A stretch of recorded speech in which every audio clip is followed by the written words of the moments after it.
and welcome to all of you in your most trusted newspaper analysis by Vajiram and Ravi, wherein we cover segments from in-depth analysis to prelims booster, practice questions and PYQ of the most important current affair articles from the Hindu and Indian Express. So students, today is 8th of December and let's see what are the major highlights of the day. The first article is about a major question upon which Supreme Court have decided to sit over. Can places of worship be reclaimed in India or not? In the second article, we will thoroughly analyze how is the Indian textile sector performing and how can we weave it the right way. These in-depth discussions will be followed up by several prelims boosters to enrich your understanding, and to make the most out of it, don't forget to download the handout given below. So let's get started. So in the first article, we will deal with a very important question. Can the places of worship be reclaimed? So for instance, in your city, there is a place of worship. Remember, it is a place of worship, which primarily belongs to one particular religion, let's say of religion A. Now a person of religion B comes and says that can you give me a space, a cutout into your sanctum so that I can worship my God as well? Is this allowed in India? Or can this entire place of worship be reclaimed by some other religion? Well, for your information, in some of the American countries and in the European countries, it is allowed, but it is completely prohibited in our country, that is India. Okay, so here, in order to look after a lot of cases, a lot of petitions that we will be discussing going ahead, Supreme Court has finally decided to look into the claims, the constitutional validity of an act which gives the power to the state to prohibit the reclamation of the places of worship. So as of now, the places of worship cannot be reclaimed in India, but to dive into more features of it, we will discuss this topic in detail. Okay, so what is the context of the case? So context recently is that in light of the rising cases and rising petitions to reclaim and to reconsider the nature of the place of worship, Supreme Court has finally decided to set up a special bench which will be headed by Chief Justice of India, Sanjeev Khanna. And they will look into the petitions which are claiming that their places of worship have been allegedly encroached by fundamentalist invaders. So here is our context. Now very recently, an order was put forward by the District Court of Uttar Pradesh. So what happened? There was a 16th century Shahi Jama Masjid located in the Sambhal district of UP. Now the petitioners claimed that it was actually constructed, this mosque was actually constructed over the demolition of Harihar temple which belonged to the Hindu religion. Now, without taking into account the second party's argument over this case, the district court judge immediately ordered the survey of this Shahi Jama Masjid. Now, this started this question whether this is at all allowed, whether the litigations or whether such kind of inspection, such kind of queries can be generated, can be sought after before the court or not, and can district judge have the power to do this or not. You should also know that Jama Masjid has had very historic significance because it was created by Babur. And there were other Babri mosques as well. So One is the Babri Masjid that is now demolished and now created. We have the Ram Mandir in its place, and then there was a Panipat mosque. So this Shahi Jama Masjid mosque, this Panipat mosque and Babri Masjid, all of them are considered as the Babri Masjid only, the trinity of Babri Masjid that were created over the demolished Hindu temples. So here the question of the fact is that whether the Places of Worship Act 1991, which mandates that there will be no, which completely prohibits that there will be no conversion of any temple, is it valid, is it constitutionally valid or not, and the date that it claims to set as a cutoff for checking the religious character, that is valid or not. So upon all of these things, Supreme Court will be contemplating now. Now students, when we are talking about the rising claims, this is not the first time the nature of place of worship is being questioned. It has been done time and again in India, leading to various kind of political, socio and economic conflicts. So see, first we will be seeing that there was a case of Shahi Jama Masjid recently brought forward. Then there was Ajmer Sharif Dargah case. So herein the court, the Rajasthan court has ordered or has given the notices to the Ministry of Minority Affairs and to the Archaeological Survey of India because people claim that there was a Shiva temple herein. Next is the Shahi Jama Masjid case of Sambal district of UP. Then the Gyanvapi Mosque, and here a scientific survey is being conducted because of the permission of Supreme Court, and the Shahi Eidgah mosque as well, which was contested, where the Supreme Court has permitted survey, where at the Mathura based Eidgah mosque, again because the shivling was discovered. So all of these things are contested because of the confusion about their exact origin now, or their exact nature of worship.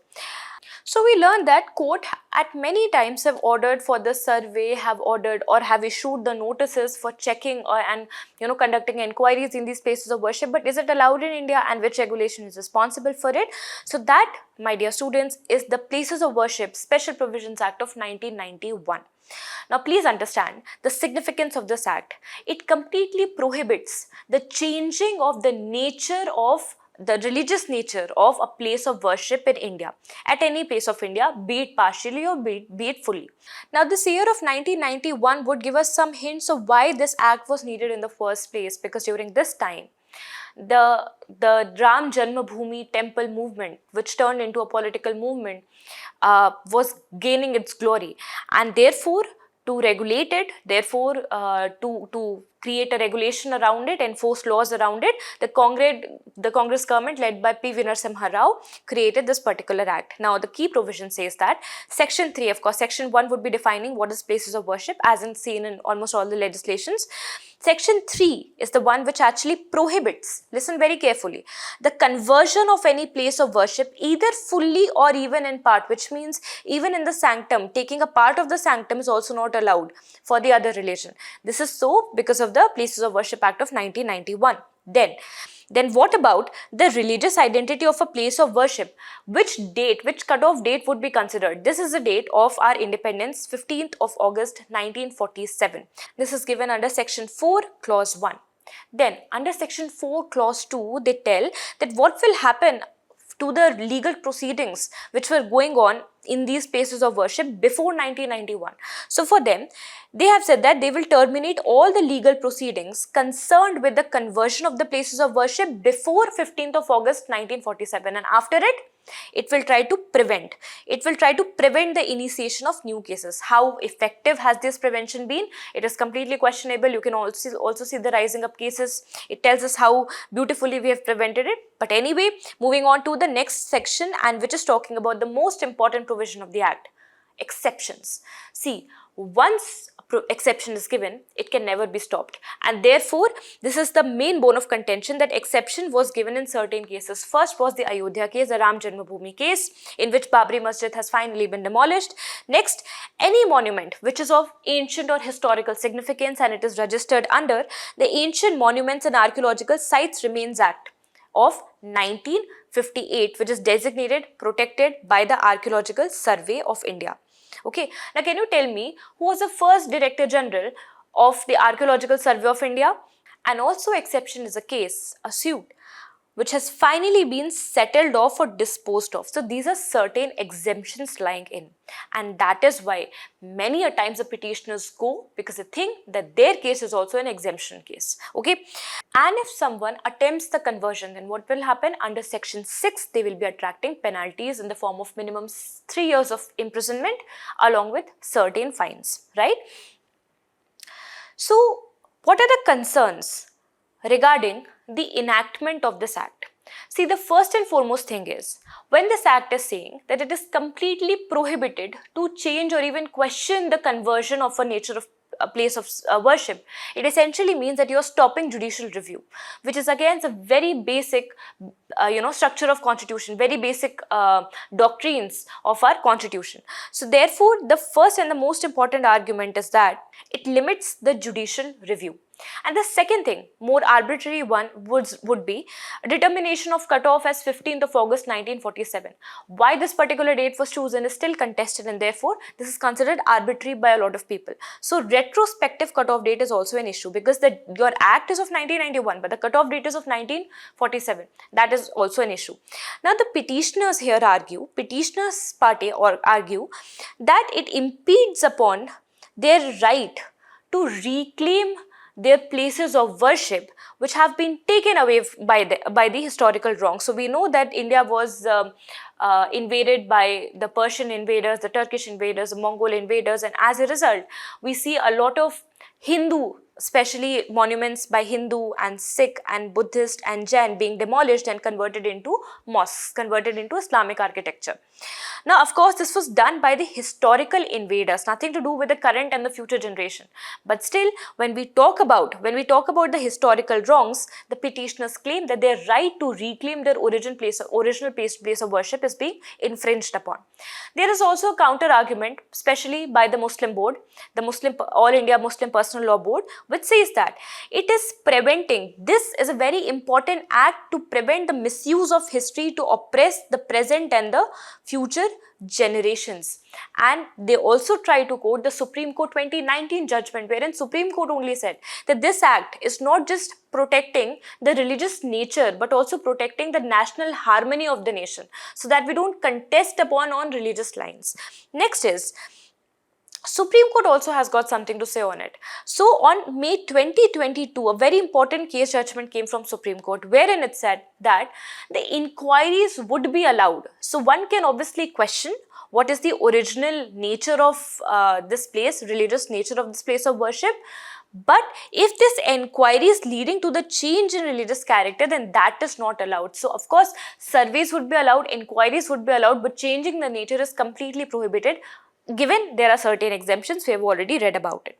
Then, of course, the bone of contention is the exemptions that are given to certain cases, which can have many religious implications, social implication, right? Then, of course, it has a very grave implication on the secularism that is responsible for keeping us united, keeping the entire India more harmonious together, and that is the basic tenet of secularism. So according to which there is a principal distance of the state with religion. But now the state, through the political means, through the judicial means, is trying to impinge upon the religious character, and this is offended. This is considered as an offense from both the petitioner side and from the other side as well, right? So then, what can we do about it? Of course, certain historical grievances are there, but they are also in conflict with certain constitutional values. For example, preserving Indian unity, harmony, and secular character. So what do we need to choose? We need to choose unity over divisions any day. For that, judicial intervention is very important, which is taken in this particular case. The context we read, that a 3 judges bench have been led on it. So clear definitive guidelines have to be created on the applicability of this act, on which monuments it is applicable, on in which monuments it is not. We should also be checking the cutoff date, whether it is whether we can consider some other date or not. Next is preventing the local court overreach. Local courts are not authorized to do this, but they also take up the political momentum of the state, of the time, of the space, and therefore they try to give commands which they are not authorized to give. For example, in the case of Sambhal, we have seen that local court has said that you can conduct the survey without even hearing the second party. Next one is that these cases would be there, public grievances would be there, but one should try to avoid it to turn into a political ideology, a political tool to collect the electoral votes. So we should be very mindful of preventing misuse for ideological or for electoral purposes. And most importantly, we need to emphasize that end of the day, this is a place of worship. And we all are brothers and sisters irrespective of our religion. Religion is created by humans. It is not created by God. So this is a sacred place which should be made accessible to all the community, to all the people, irrespective of their religion, right? So we need to emphasize on our shared culture and historical heritage, right? And we should not be fighting on it because of the retrospective wrongs that have been done, and there should be certain provisions as well in this act as to how to deal with such contested areas which can invite social unrest or political conflicts, and in many cases cultural rift as well. Okay, here is a question, a mains practice question, which you can try to attempt based on what you have learned from this article. Alright, let's move on to the next topic, a very important topic from economy point of view. We are going to talk about a very vital sector of Indian economy, the textile sector. What is the context? It's a little worrying context that a ministerial group meeting was there, it was held, and it reported recommendation to raise the indirect tax rate on the ready-made garments which were priced over 1500 rupees, and this has triggered the concerns because this industry, which is already getting a lot of turnover for India, is getting stifled by the tax rates and these rising GST prices. Okay, so first of all, we will understand how and why the textile sector is a vital sector for Indian economy. Textile sector is not just what you wear. It is something which is available in form of all the fabrics, be it something which is used by the industries which are known as the textile or the technical textiles, then something which is used in house, so these are house textiles, and these are apparelers, there's textile, there are fabrics, there are yarns, etc. So basically there is an entire value chain of textile, and India is blessed to have the entire value chain in our country itself. So unlike semiconductor, we get the raw material from somewhere else and we create the chips from somewhere else and we do the designing from somewhere else, fabrication from somewhere else. So we need to be dependent on other countries. In the case of textile, we are fully independent from entire spectrum of value chain. Now, what is the significance? Significance is that this sector contributes to about 2.3% of our GDP, produces 7% of the industrial output, generates 12% of the total export income, and creates 21% of the total employment. In fact, you will be surprised to know that it is largely labor-intensive industry, and it is second after the agriculture sector, which employs more than 45 million people, right? So it has got huge employment generation capacity. More than that, we are also performing pretty well when it comes to production of the fabrics. So we are the 6th largest producers of technical textile, cotton, jute, and when it comes to silk, we are the 2nd largest producers of silk. Then, if we have all the raw materials, we can produce the textiles also. We are also the overall 2nd largest producers of the textiles and the garments in terms of value that is produced. Next, we also have got multiple manufacturing clusters. To understand that, let me take you to the textile map of India. Now, we don't just produce textiles, we produce wide variety of textiles, be it the woolen textile or the cotton textile or the jute related textile or the technical textiles or the handicrafts, etc. And in fact, we have had a very rich tradition based on our history where we were producing a lot of textiles. In fact, if I ask you a very important question, where was the first jute mill set up in India? Where was the first jute mill set up in India? Second question, where was the first cotton mill set up in India? So you must know that actually both of them were broadly located in the same place. Cotton mill was also initially created in Kolkata only in 1818. But in the NCRTs, we all know about Kovasji Nanabhai. So he was responsible for creating the first large-scale factory of cotton in 1854. At which place, students? At which place was this created? So, looking at this, now I'm sure you all would be knowing this because you would have already read the NCRTs. But let me bring a focus back to the fact that we provide variety of fabrics, okay? And all of these fabrics we've been creating since traditional times. The only problem with our industry is that our outlook and our technology upgradation has also remained traditional only.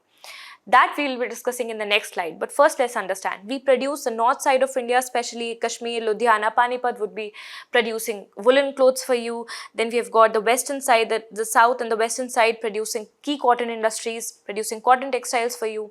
Then we have got the jute, which is there in the eastern side, produced in the eastern belt, and then we have got some of the finest variety of silk produced by the southern side, mostly by by Madurai, Bengaluru, Mysore, Chennai, etc. Right? So we have got wide variety of silk production. Then within that we have got very intrinsic varieties of fabric as well. So for example, do you know where is Chanderi created? in the Dhar district of Madhya Pradesh. Then we've got Kalamkari from Andhra Pradesh. Then we've got Kanjivaram silk from Tamil Nadu. And this is very important from prelims point of view. So please check it out in the handout and try to read all of it. So where is Pashmina from? Where is Fulkari from? Where is Bandhani from, right? Or Bandhani from, right? So we have seen that we produce wide varieties of fabrics in India, and we are also some of the largest producers, and all credit goes to the government interventions. So government booster schemes are something which we need to read from the mains point of view and prelims point of view. The most important one is to create integrated hubs or integrated clusters, because I've already told you the entire value chain of textile is very long. It starts from producing fibers to then creating yarns, then creating fabric, then finally creating garment and then exporting them, right? So all of this requires things to happen in a plug and play mode so that the production of these textiles could be scaled up. So for that, to create certain parks, like how we have read about the food parks, right, to create value based products out of food, out of agriculture produce, similarly we have parks for integrated textile production. These are known as the integrated textile regions. It is covered under the PM Mitra scheme. So it is basically created in almost all the states. It will be handled and managed by a special purpose vehicle created by the state, and obviously it will be managed by a public private partnership under the PPP model. So herein we are already inviting the private players as well, right? Because private players would try to scale up the game for us. Next is, we have got a PLI scheme, production linked incentive scheme for the textiles. So we've got it for semiconductors, we've got it for the white goods, we've got it for the photovoltaic cells, for solar cells. We've also got it for the textile. Why? Because this is a sunrise sector. It has a lot of potential. It has a lot of potential for boosting the GDP of India. So this textile scheme, which is going to last for 10 years, 2021 to 2023, would ensure that the people who are coming, the manufacturers, the companies who are creating, the textile products, they are getting incentivized on the basis of incremental sales and on the basis of their amount of capitals, right?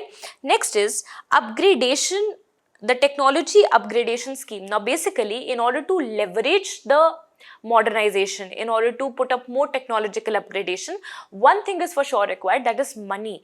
And for money, we need to give it in the form of subsidies. So under varied segments of the textile sector, government provides differential subsidies, and it is taken up from this fund only. Why? In order to develop the technology. Now, why is technology upgradation such an important thing for Indian textile sector? We learn it in the next slide. But most importantly, the ETUFS scheme is something which you need to remember. Next is the Samart scheme. Now, this is for capacity building. See, most of the challenges related to any economic sector would happen because of the following reasons. Either there is infrastructure deficit, either there is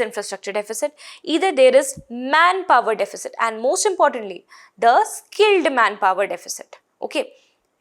Next is, there is a fund or there is a capital deficit. They don't have the resources to upgrade, and because they don't have the resource to upgrade, there is a technological deficit as well.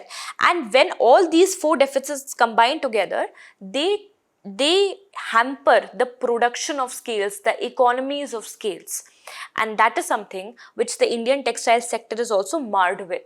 Correct? So for that, in order to build more capacity in terms of technology, in terms of making people more skilled so that they can develop more, advanced textiles, for example, technical textiles, Samart scheme is there. And next is a scheme for integrated textile park, again is to create the PM Mitra parks only. Now, why these government schemes are needed, why these government boosters were required at different places, and what are these places, what are these phases of global value chain of textile? Let's learn it through this diagram. So we will learn different textile segments. See, one is you have got the raw material, then you spin it so that it gets converted into fiber or it gets converted into yarn, right? That is, you are converting into threads. Now, to create a fabric, a cloth, a single layer cloth out of these threads, which is known as weaving or knitting. This is where India suffers the most. This sector needs the most amount of government support. Next is, then we process it so that it can be dyed up, it can be created into more sustainable fabric, more fashionable, more given more longevity. And then finally, these garments are ready for the fashion, ready for wearing, and then you can export them, right? So export, or you can use it in domestic markets. So this is the entire value chain. In short, what are we doing? We are taking something from the farm, then making a fiber out of it, then making a fabric out of it, then creating a fashionable garment, a fashion out of it, and then finally sending it for exports to foreign. So can you see there is a 5F process involved in the entire value chain. Now, fortunately for India, India is globally competitive from creating threads, from getting the raw material to creating the fiber to creating the yarn. We are pretty much competitive here. We are also the largest producers, as you know, of the cotton and of the jute yarn, right? Next comes the weaving and knitting. Now here what happens is most of the Indian industries, textile industries, are small scaled, who are working in the weaving industry, which means it is highly fragmentized, it is highly marginalized. 95% of the fabric is produced only by the small scale industries. They are least on technological upgradation. Therefore, the economies of scale is also least in the case of our weaving and knitting sector. Okay, so is the case in the case of processing sector also, and therefore the fabric and the processed fabric that is created in India is not globally competitive as compared to the fiber that we produce in India, right? Therefore, overall, when we create the garments, they are disadvantaged when it comes to their competitive pricing. They're more disadvantaged as compared to countries like Bangladesh, our neighbor. Now, one more problem that needs to be highlighted is that when we produce the fiber and the yarn, yes, we are the second largest producers, but still we are not the highest exporters of it. The global demand of it is less. The reason for this is the tax structures. The tax structures and the duties that are imposed by the government on the fiber and the yarn. And when you see that this meeting is also telling us to increase the GST on it, the indirect taxes on the fiber and the yarn produced, it is going to further degrade its competitiveness. So I hope you've understood the entire textile segment and the challenges that is getting incurred at various stages. Okay. Now, what are the challenges? First, I have already told you, we are highly fragmented. Most of the industries are belonging to the small industries, medium industries, MSMEs, and obviously the cottage industries, which are low on capital inputs, low on technological upgradation, low on economies of scale. Okay. Next is the tax structure issues are also there. Next is most of the technology that we have is outdated technology. It is so outdated, as I can tell you, Bangladesh has got 500 machines. 500 machines or 500 power looms in one factory. In India, we have got, having more GDP than Bangladesh, have got only 100 machines in one factory. So not only we are low on the upgradation of the technology, but also we are lagging behind in the scale of technology that is installed. Okay. Next is stagnant exports. So if you see, it is hovering only around $20 billion. Roughly around this export. So this export is also not going up, it is almost stagnant, which means that the global demand of Indian textile is still less, or at least it is stagnated. Next is there is lack of scale, lack of FDI. So lack of scale, I've already told you that in the case of machinery scale, we are very faring low behind Bangladesh also. Next is the lack of FDI is also there. See, foreign direct investors will come to India, will invest into textile sector once they are convinced that this sector is a sunrise industry. It is going to give them benefit in longer run. But when they know that we are lacking on the human skill or the human resources, on our capital funding, our modernization is very low, eventually they will know that the economies of scale is also very poor of this industry in India. Therefore, they will not invest. So it will not attract that much FDI also. And therefore, you can see that in varied segment, though we are performing good in textile sector and ready-made sector, we are faring very low in handicraft sector, carpet, MMF, textiles, etc. Okay. So given these challenges, what can we do? How can we weave it better? The first thing is, of course, technology upgradation. Now we are living in industry 4.2. We have got blockchain technology, we have got artificial intelligence, we have got 3D printing techniques, we have got nanotechnology, we have got biotechnology. We can create expertise in creating those textiles, especially the technical textiles. And for that, of course, India requires skilling, and that skilling for sure will be provided by this Samarth scheme, as you can see, right? So this is the first thing, we need technology upgradation. Okay. Also, do you know that there are certain SEW bots? So they are known for very precise sewing, so they also sew it very quickly as compared to those which are done, the weaving which is done by the small industries. So we can utilize that as well, and that would of course require some capital funding, capital support by the government, which government will be providing with the help of amended technology upgradation fund scheme, right? Next, we need to strengthen the most weakest section. I have already told you we are faring very low on the weaving and the processing sector. So we need to ramp up on it. Next is we need support from the state government. So what happens? The mega food parks are generally set up by the state governments only. Okay, but they're not that much interested in the case of this textile sector because they think that it's not lucrative, but they should be considering it. They should be creating certain models, giving allotments, capital allotments to the SPVs, the special purpose vehicles, to create such textile parks in their own states, right? And then most importantly, when we are trying to leverage a textile sector, we should ensure that they are sustainably leveraged, which means it should take care of all the 5 F's. So with the 5F vision, which means we should be creating sustainable fabrics from farm to fiber to fabric to fashion, and finally exporting it into foreign countries. So the sustainability of the entire value chain should be our utmost consideration. Okay, so I hope this topic is clear to us, and now here is a question which you can try to attempt from your side. Now students, in our third topic, we will very quickly read up about the aviation sector, which is again a very important part of our UPSC examination, GS paper 3, industrial growth, right?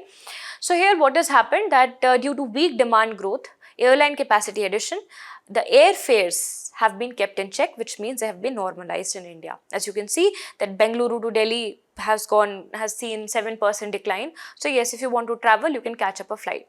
So first of all, we will read about the potential and the growth prospect of our aviation sector. What causes the blooming of it and what causes the glooming of aviation sector very, very quickly. Okay, so first of all, we see a booming aviation sector of late. As you can see that the number of airports in India have seen a twice growth, 2x growth, from just 74 airports in 2014 to having schemes like Udaan. We have got now 148, double the number of airports in 2023. We have also seen the increase in passenger growth because of rising population, rising interest in tourism, rising demographic dividend, the people who are living in this current age who generally like to explore the world, and also by their rising purchasing power capacity, we see the rise in passenger growth, right? Now, we know that India is the world's third largest domestic aviation market after USA and China. And talking about its growth potential, it is also said that India soon in 2030 will surpass even USA and China, becoming first aviation market in the world. Then the number of operational airports are 148 as of now. Number of public-private partnership-based airports, the PPP model airports, are also growing in India, which showcases that there is enhanced liberalization in the aviation sector, which is leading to this growth. And most importantly, it is attracting a huge lump sum FDI of roughly $3.73 billion, which is more than GDP of some of the African nations like Libya. So given all these good signs, positive signs of aviation sector, what is the significance of a blooming aviation sector? So the first and foremost is it having a very strong growth pole effect. Now growth pole is a concept in economy and geography which says that there are certain industries which have got a very strong trickle down effect, which means if this industry grows, it will lead to growth of many other industries. Let us see how. Now, for instance, somebody wants to travel from Delhi, is a good rich businessman who wants to travel from Delhi to Kashmir. Okay, now Kashmir generally is mostly in hinterland, the connectivity is not very much there, but because of the Udaan scheme and because of the other aviation interventions, they can now take a flight of roughly 50 minutes, 1 hour to Kashmir, and now a lot of tourists are getting attracted to the Kashmir. So which means the tourism economy of Kashmir will flourish.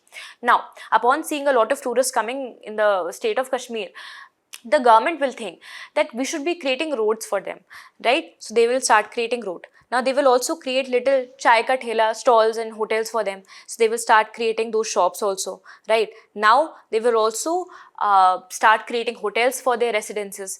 They will also now start creating markets for them, and all of them requires manpower. So it will also create employment in that particular area.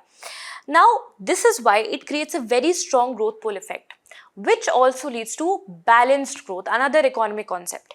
Now, balanced growth means that the amount of development that Delhi has should also be percolated to the growth of Kashmir. So there should not be a lot of disparity between growth of two regions. It allows balanced growth because the growth of Delhi is also now leading to the growth of Kashmir, right? And vice versa. So it leads to balanced growth because it causes connectivity.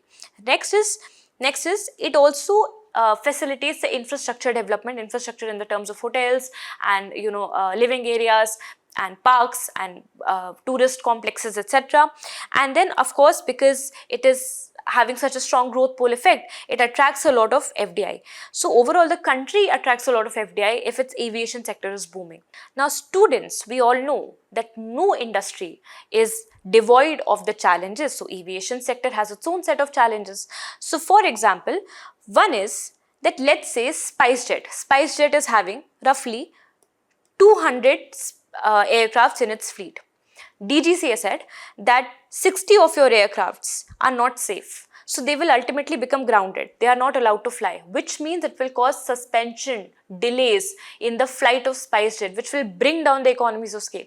This is one of the issues, that quarter of the total fleet size is actually grounded on the basis of their risk assessment, right? Now, the second challenge is a strong duopoly that is seen in the Indian aviation market. So whenever you go to the airport and you see the airline chart, you see 60% of it is flooded by Indigo flights only, and then the rest 20% by some Star Alliance aviations, right? So there is a strong duopoly by Indigo. There is a strong duopoly created by either Indigo or Air India and other Star Alliance aircrafts. So which further depletes the competition, healthy competition for the other entrants, right? Next is there is crew shortage. We need pilots, we need skilled pilots, we need skilled cabin crew and the maintenance staff, and in most of the cases it is seen in shortage, which also reduces the turnaround time. Turnaround time will also increase the delay cost in the flight, which will cause inconvenience to the consumer, and they will resort for the railways. They will not resort for the airways, right? Next is, of course, increase. The turnaround time is basically how much time, let's say I'm traveling from Delhi to Goa, how much time does a flight takes to go to Goa and then get back to Delhi. So that turnaround time gets increased once the crew shortage is there, right? Next are the regulations which stifles the growth of any industry. So regulations which act as barrier. For example, the entry barrier. Because of the duopoly going on, the entry becomes very difficult, very non-competitive, very pricey, very costly for them. Second, there is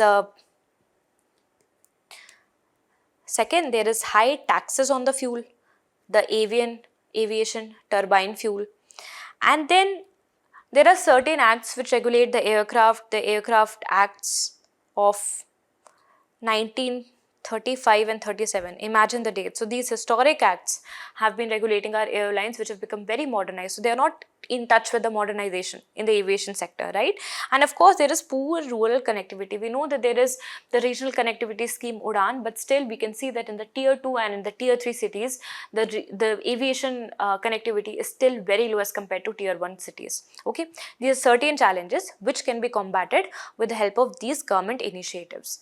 So students, having read the challenges, we understand the different areas in which we need to work. First of all, we need to improve our international perception, our international footprint, so that our flights not just hover around the domestic areas of India, but also across the borders, right? So to improve the international footprint, India in 2016 has rolled out the National Civil Aviation Policy, under which it allows the airlines to operate international operations given that they have minimum 20 aircrafts with them, or at least 20% of the operations, whichever is higher, right? The next one is to improve the regional connectivity. We've just now read that there is lack of connectivity, lack of aviation sector available in the tier 2 and the tier 3 cities of India, right? So UDAN scheme is to improve the regional connectivity there.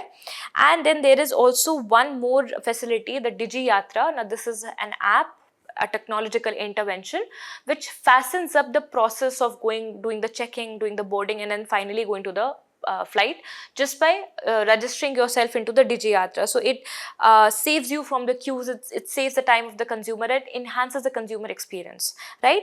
Next is again enhancing the private participation. So for that, open sky policy is there. So now the private participation is also allowed. As a result of it, most of the airports that are there are getting conducted in the public private partnership model only. Next is the open sky air service agreement. So if India or if any country sets this agreement with another country, let's say for USA, Greece, Japan, we have it with them, then we are allowed to operate unlimited international flights with unlimited seats. So this opens the sky under these bilateral agreements. And then of course we have liberalized FDI policies. Do you know, in the textile sector, the last topic, India allows 100% FDI under automatic route. In the case of aviation sector, it allows 100% FDI for greenfield project, 74% FDI for the brownfield project. And I believe that having read the infrastructure chapter, you must be knowing what is the difference between greenfield and brownfield. Let me know that in the comment section. Okay, so we have had multiple duty cuts, tax cuts, but yes, there are certain issues that we don't have a very sustainable fuel supply. We have a very costly aviation turbine fuel supply, and there are issues with regulations. So for that, the way forward would be, first of all, to do the reform in the regulations. Regulation, which means the aircraft rules of 1937. That needs to be updated, revisited. And second is reform in the regulator. Regulator, the DGCA, needs to do independent audits, it needs to do fair audit, it needs to train the manpower properly. And then we require diversification of the fuel sources. Most of the aviation turbine fuel has generally been getting from the Arab regions only, but now we need to diversify not just the sources of the fuel but also the content of the fuel. Next, to save the flight from the financial losses, there can be ancillary revenue streams as well. So think about it, एक flight खाली पड़ी हुई है, so we can use it in the form of cargo. So cargo services can be there. Some premium services can be given by the airlines, which generally are provided in the international airlines, right? So premium services can be given. Then think about it, they can also give us in-flight sales. In-flight sales जैसे कि trains में होता है, correct? Now, obviously, they need to also improve their competitive pricing strategies. Let's say some person has been a frequent flyer, then they can get the loyalty coupons, they can get the loyalty points, and on the basis of it, they can leverage, the cost competitiveness, because it is still very pricey for most of the Indians. And so therefore, reforming the regulations, diversification of the fuel sources, creating more revenue streams, and making the prices more competitive for the Indian consumer would give a good leverage to the aviation sector of India. Now here is a question asked in PYQ 2017. Now this is about examining the development of airports in India through the joint venture under public-private partnerships. So in here, you will be giving some examples of the airport. You will be writing what is the significance of public-private partnership, through which government schemes are they getting promoted, how much FDI is allowed into the aviation sector, both greenfield project and brownfield project, and then what are the challenges faced by the authorities in this regard, that is in maintaining the privatization and the public sector in tandem, right? So now we will learn about a very unique method of preventing malaria. Malaria, which is the biggest hazard causing a lot of deaths, especially in the tropical countries like India, and most importantly in the areas of Africa. So this method is known as creating GM parasites. You all must have already heard about the GM crops, but now we are going to create GM mosquitoes? No, GM parasites. So first of all, let's break down the anatomy of malaria for you. So malaria is not a viral disease, it is a parasitic disease. It is caused by a parasite. It is not caused by mosquito as such, but a parasite or a plasmodium, because it is known as Plasmodium falciparum, which are the parasites or the microorganisms which live inside. If this is a mosquito, sorry for the diagram, it lives inside the gut of the mosquito. And when a mosquito carrying this parasite infests on the body of a human, it infects the liver. So which organ gets impacted by this Plasmodium parasite? It is the liver, not the kidney, not the blood directly, but the liver. And then from the liver, the infected blood cells reach out to the other parts of the body, leading to a lot of issues like fever and chills, etc., sometimes even leading to death. And when a person who is affected by malaria is bitten by another mosquito which is not a viral vector for malaria, that mosquito also becomes infected, so becomes a communicable disease in that ways, right? So we've understood what exactly causes malaria. It is not the mosquito, but a certain type of parasite which is living in the gut of the mosquito. We are going to target this parasite only. This is known as Plasmodium falciparum. Okay. Now, this particular text, which is given in the science section, talks about the current strategies which are deployed to combat malaria. First category of the strategy would involve giving vaccines. So it tries to treat humans, infected humans, right? So it is treating humans. The second one treats the mosquitoes. Second strategy would be treating the mosquitoes. So talking about the first one, where a human is treated by giving the vaccines. The first question, is there a vaccine available for malaria? Exactly, and this is Mosquirix and Matrix M. These two are the name of the vaccines which are delivered to the patients of malaria. Okay, the only problem is their efficacy. Mosquirix is pretty low on efficacy. It is just 30% to 50% effective, and Matrix M is 70% effective. Of course, the efficacy is not very high as compared to the second mode, where we are trying to treat the mosquito. So here the mosquitoes are genetically altered in various ways. First of all is giving them radiation therapy, so that the entire parasites inside them burn down and they become sterilized. So because this can only transfer from one mosquito to another with the help of reproduction. So the first method is to sterilize the male. So students, we know that malaria is caused by the female Anopheles mosquito. Then why are we targeting these poor males? The reason for this is to hamper the process of reproduction. So the males are sterilized using the radiation therapy, and because of which they are not able to reproduce with the Anopheles, the female Anopheles, and as a result even they become sterilized, and therefore the mosquitoes are no longer carrying the malaria parasite. Next is to render the growth or to prevent the growth of parasites inside the mosquito by genetically altering them. And next is to restrain the infection. So basically we are not attacking the parasite over here, not attacking the parasite growth hormone over here, but we are trying to resist the infection that is caused into the mosquitoes. So it's like giving vaccine to the mosquito, so that when it sits upon a person or any other mosquito which is having malaria, they themselves won't be infected, right? So it's like giving malaria vaccine to the mosquitoes only. Okay, so these are three methods where we are genetically altering the mosquito. The problem is we're either giving vaccines to the mosquito or giving vaccines to the humans, but the root cause of problem is neither of them. It is the Plasmodium parasite. So now when we genetically modify the parasites, we'll be able to deal with it more effectively. So researchers have figured out the following working process. So one is, they deliver two types of parasites. One is late arresting parasite, the second is early arresting parasite. So the early arresting parasite is killed, it kills itself within one day, providing less immune priming. Of course, it is getting delivered into the body of the mosquito, it is getting delivered into the body of the human patient, but it is killing itself only after one day, which means certain kind of immune response will be there, but it is not very strong. See what happens whenever our body attracts any foreign substance or anything which could be causing infection to us, then it immediately starts producing antigens or the immune response. The stronger the immune response, the better we are at dealing with that disease, right? So in this case, the immune response is not very high, and therefore it provides only 13% protection.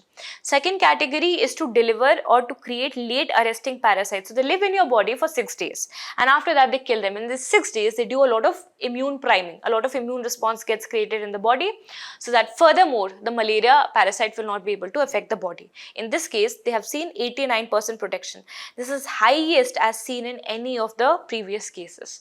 So this is about creating a genetically modified parasite. Okay. Now the next topic is about a government policy and intervention which is now going to be used in the mosques of Kashmir. So if you've been to Kashmir, The architecture of the houses is such a way that they are very broad roofed houses with a slant, so that during the snowfall the contamination of the snow doesn't happen, because that will rupture the roof. So these broad sloped roofs of certain places of worship, for example the mosques, are ideal for tapping the solar energy. So can we now have any kind of government support so that these mosques can get electricity free of cost? Yes. So Government of India already has launched the PM Surya Ghar Muft Bijli Yojana. And this can be utilized by these domestic consumers, which are the mosques, because temples and mosques generally they come under the domestic consumer category only. So what is the context of the news? We are reading about the utility of using this scheme, which is generally for the household, for the domestic consumers, to be used in the mosques so as to make them energy independent. And so in this way, now religious places will also be included into it. So if an option comes to you that are religious places eligible for it, so the answer would be yes. And so that these religious places will become self-sufficient, at least in the summers, because they don't require power load in the nights. Temples and mosques are closed in the night, and they also become power providers. The surplus provided that power that they are capturing will be given to the government. Okay.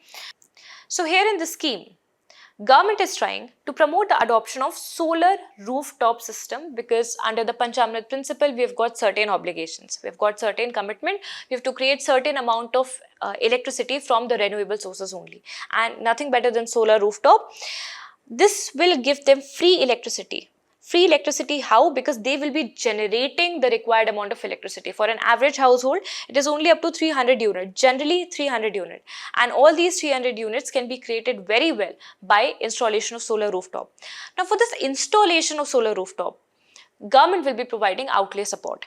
So they will be providing subsidy capped to maximum of 3 kilowatt generation. So only up till 3 kilowatt, government will be providing free electricity by providing subsidy in the installation of rooftops. How? 60% of subsidy will be given for up to 2k watt capacity, and 40% for 2k to 3k capacity. So there's a threshold. It should be only up to 3 kilowatt generation of electricity.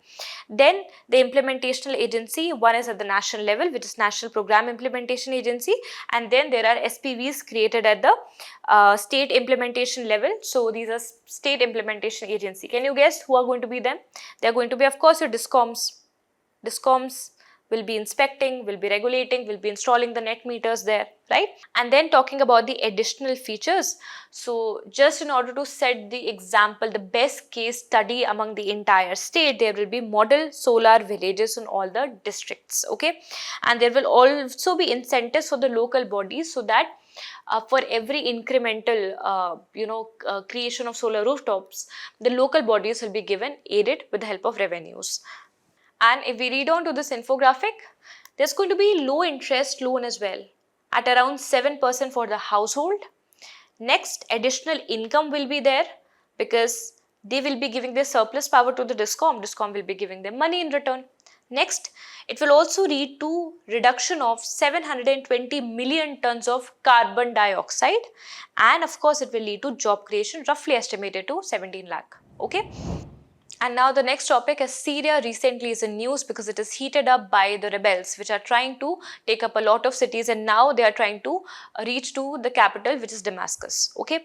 So this topic we have taken up more from the prelims point of view. So first of all, we'll learn all the mapping. So as you can see that Syria is currently ruled by Assad. Okay, Assad regime. The area in yellow is ruled by Assad. The area in green are of rebels. These are Kurdish rebels which are supported by Turkey. Okay, there are other rebels in this areas as well, and they are generally supported by Turkish army only.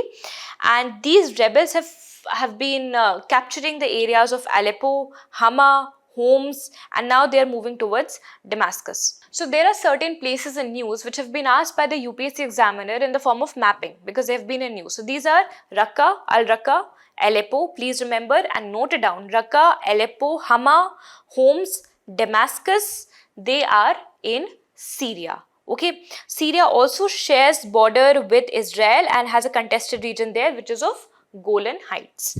Talking about the geographical features, it extends from Lebanon. So Lebanon has anti-Lebanon mountain, right? We have read about it. It divides Lebanon into two folds, and it further gets extended into Syria. So Syria also has got anti-Lebanon mountain, and then it has Bishri mountain. A very important river flows through it, which is the Euphrates River, which led to the birth of this civilization. Then there is Lake Al-Assad, and then there is the Khabur River. Okay, so please remember these geographical features, very important from the examination point of view. Now looking into the new phase of war in Syria, this is not the first time Syria is under rebel, and they are not rebelling for the first time. It all started in the first decade of 21st century. So there was an Arab Spring which affected this entire highlighted area. This led to people having strong disenchantment towards the existing autocratic government, and therefore many of them led to disposition of the current rulers, replacement of them, dethronement of them. Tunisia, as you can see, has become democratic. The other who have failed to become a state but are still indulging into civil wars are those of Libya, Syria. So some civil war is still going on. Yemen. So who are the rebels of Yemen? Can you tell me in the comment section? We have told you time and again. So, and in the other regions, there is autocracy and some restricted form of democracy is there, colored in green. And then, of course, in Saudi Arabia, etc., you've got full autocracy. So, in some areas, the rebels were successful. Some areas, they were not successful. In some areas, they are still hopeful of becoming successful. And Syria is one of those places. Okay. Syria then was ruled by Assad. Assad, president who has been in power since 2000. Okay. Now, in 2020, a very important ceasefire happened in Idlib. So, please understand the importance of Turkey and Russia and their engagement. So Turkey generally supports the rebels, the Kurdish rebels, okay, in Syria.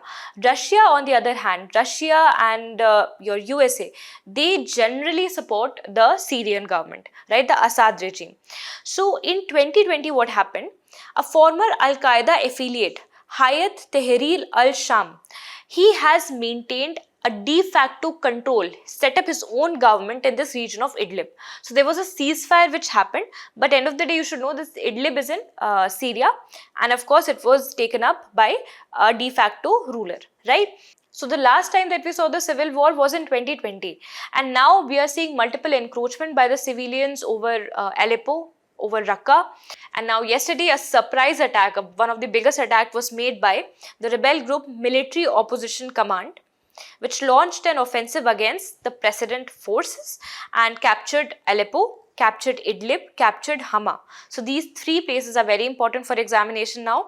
And why are they suddenly surprising with them, with the attacks? Because they know that the opposition, that is the Assad government regime and their supporters, for example, Israel is already stuck in a war, then Iran is stuck in a war with Hezbollah, then we've got Russia stuck in Ukraine war. So the allies are not very active in supporting Syrian government right now. So therefore, taking up opportunity from there, they are trying to attack, the rebels are trying to attack and overthrow the current government. Okay.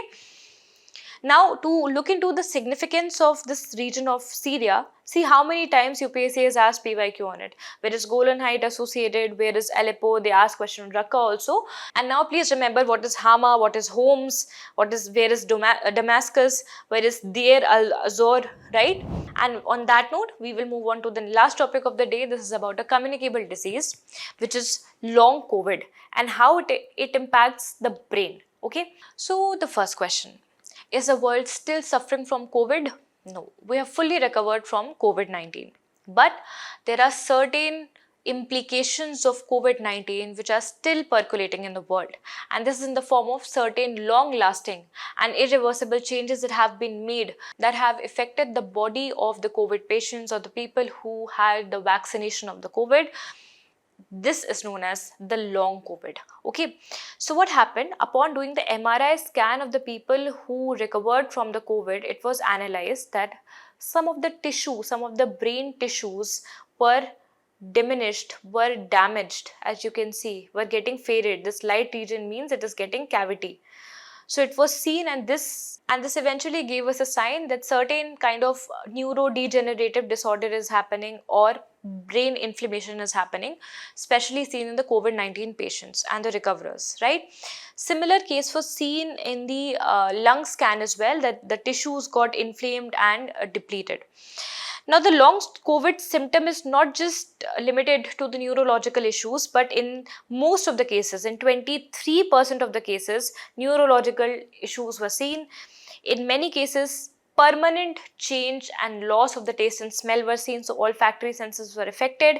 Cardiac and respiratory changes were seen.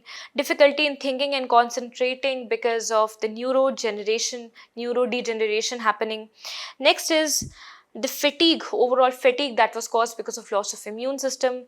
So the question is, how does respiratory virus affect the brain cell in the long run? And second, what drives brain inflammation in the long COVID patients? See, first thing is that the spike protein that our body has generated. Now, this spike protein came into two forms. First of all, because person was affected by the protein, and some spike was left in the body. And the second one was the spike or the anti-spike protein that were given in the form of vaccines.